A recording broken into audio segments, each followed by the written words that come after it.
તો બીજી તરફ સુરત જિલ્લામાં અવિરત વરસાદથી જનજીવન પ્રભાવિત થયું છે। રેતના મુજલાઓ બોધનથી પસાર થતી ખાડીમાં ઘોડાપૂર આવ્યા। પાણીના પરના કોઝવે પર પાણી ફરી વળતા રસ્તો બંધ છે। માંડવી, અરેઠ, બારડોલીના લોકો 20 કિલોમીટરનો ફેરો કરવા મજબૂર થયા છે।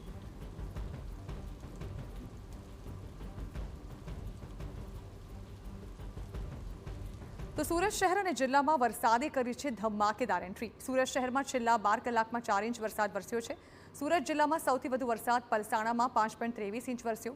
જિલ્લામાં આખી સિઝનનો કુલ 33 ઇંચ વરસાદ થયો છે। તો સુરત શહેરમાં સિઝનનો કુલ 39 ઇંચ વરસાદ નોંધાયો છે। સુરત જિલ્લામાં પંચાયત હસ્તકના 11 રસ્તા બંધ છે। વરાછાની ખાડી અને કોઝવે ભયજનક સપાટીની ઉપર છે। તંત્ર દ્વારા ખાડી અને નદીના જળસ્તર પર સતત નજર રાખવામાં આવી રહી છે।